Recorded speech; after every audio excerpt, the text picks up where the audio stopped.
What if I told you that the way you plan your year is exactly what's keeping you stuck in the same place, year after year? Think about it. Every January, you sit down with a notebook, or maybe just a note on your phone, and you write out everything you want to accomplish in the next 12 months. Lose weight, build the business, write the book, become a better person. You feel the rush of possibility. You feel like this time, this year, is different. And then, somewhere around March, the plan starts to blur. By June, you've forgotten most of what you wrote, and in December you do the same ritual again, convincing yourself that next year will be the year. But here's what nobody is telling you. The year is not a unit of human motivation. It never was. There is a law that most high performers understand intuitively, but rarely articulate clearly. It comes from a simple and devastating truth about how the human mind relates to time. When a deadline is too far away, your brain doesn't treat it as real. Neuroscientists call this temporal discounting.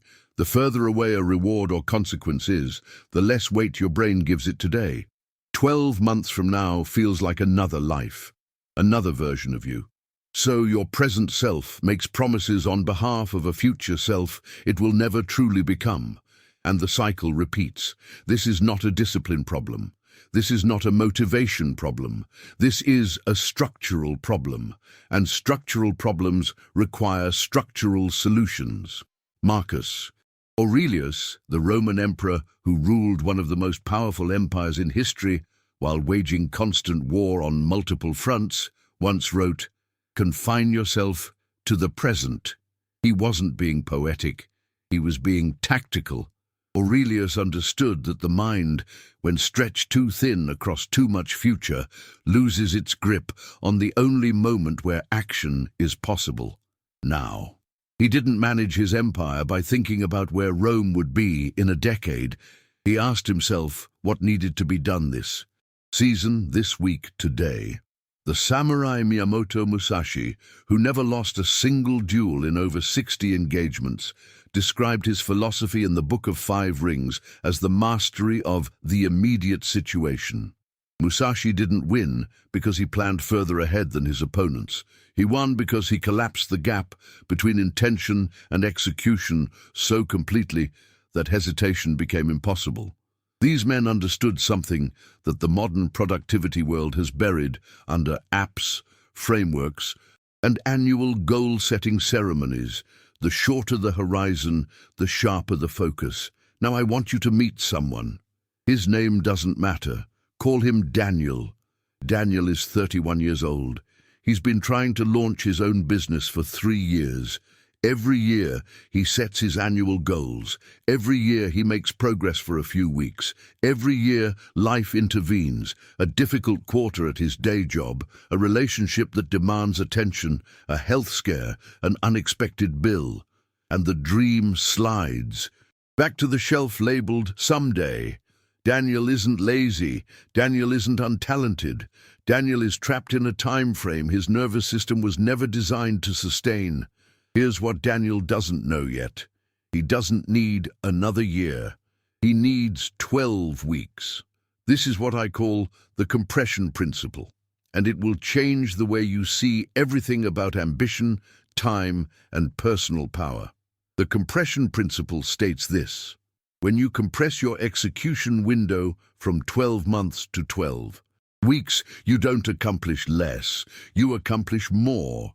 Because urgency is not a feeling, urgency is a structure, and structure shapes behavior more powerfully than motivation ever will.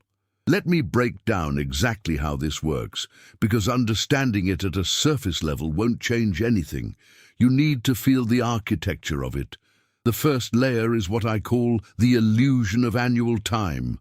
When you have 12 months to do something, you unconsciously behave as if you have infinite time. This isn't weakness, it's biology. Your brain evolved to respond to immediate threats and immediate rewards. A goal 12 months away triggers almost no neurological urgency. But a goal 12 weeks away? That's close enough to feel real. Close enough to feel like it matters. The fear of not finishing begins to work for you instead of against you. In 12 weeks, there is no "I'll start next month." Next month is the end. The second layer is execution density. When you collapse your timeline, you don't simply do the same things faster, you do different things entirely. You cut the activities that felt productive but produced nothing. You stop attending meetings that could have been emails. You stop spending 3 weeks researching before you take the first step. The Parkinson's law, which states that work expands to fill the time available for its completion, becomes your greatest ally when you consciously shrink the container. What would have taken you 11 months of drifting now takes 8 weeks of focused work, with 4 weeks remaining for refinement and iteration. The third layer is identity velocity. This is perhaps the most powerful and least discussed aspect of the 12-week framework. When you achieve a meaningful goal in 12 weeks instead of 12 months, something happens at the level of identity. You begin to see yourself as someone who executes, someone who finishes. And identity, as William James, the father of American psychology, argued, is ultimately a collection of the actions we have confirmed about ourselves through repetition. Every 12-week cycle in which you deliver on your commitments writes a new line in the story you tell about who you are.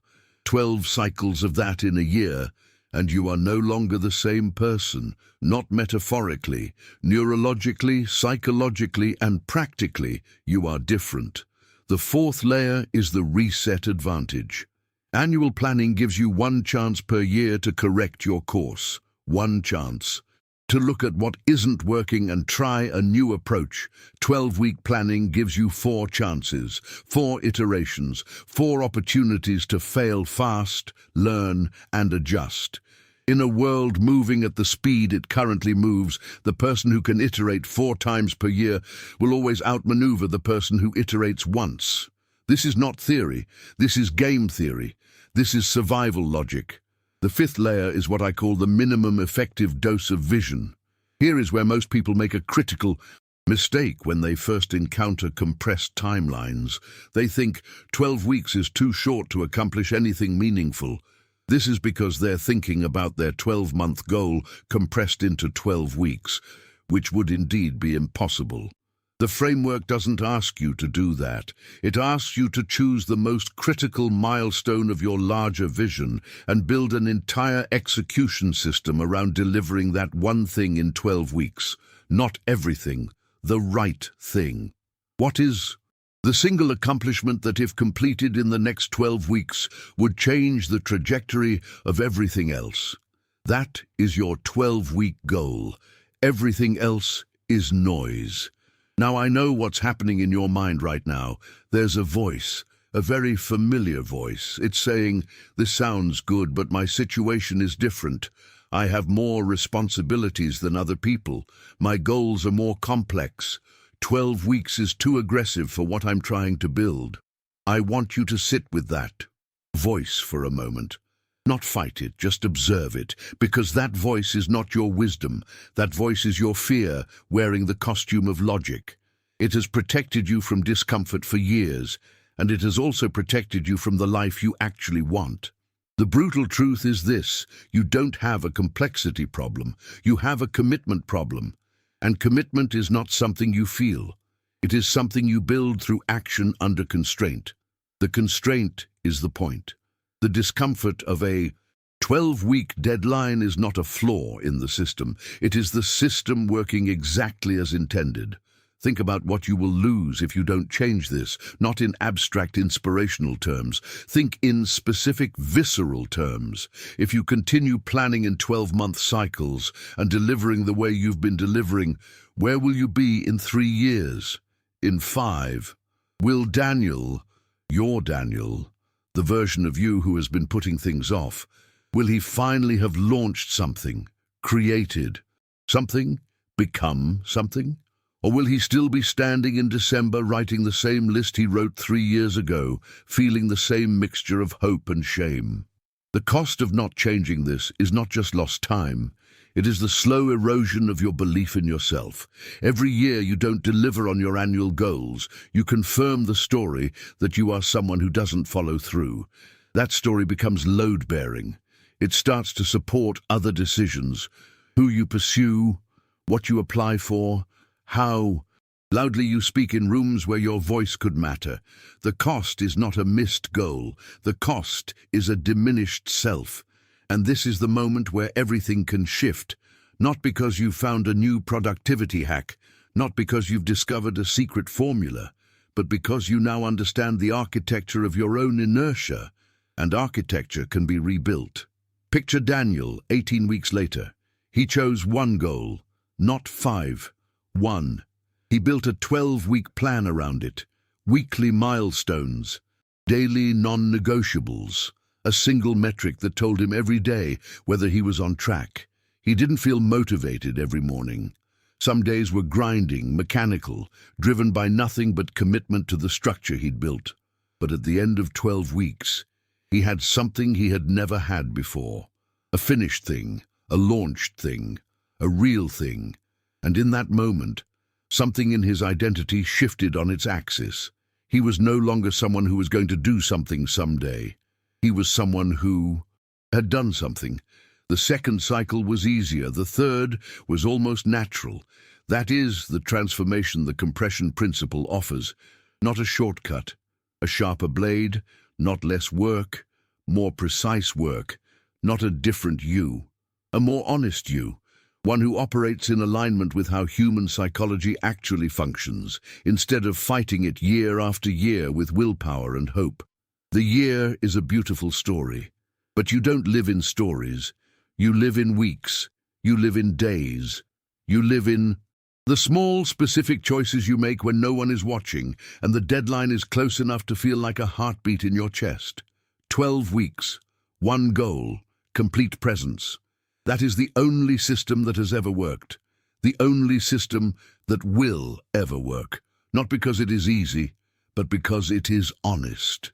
Now I want to ask you something, and I want you to think about it before you move on with your day.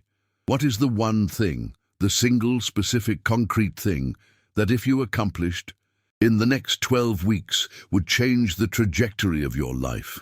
Not a category, not a theme, a thing, with a deadline, with a metric, with your name on it. Whatever that answer is, I want you to write it in the comments.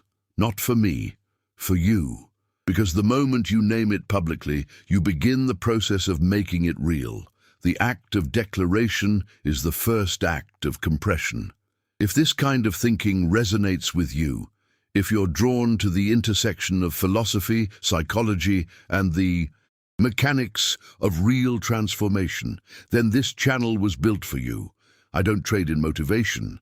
I trade in architecture, the architecture of the mind, the will, and the life that is still possible if you stop waiting for the right year and start inhabiting the right week.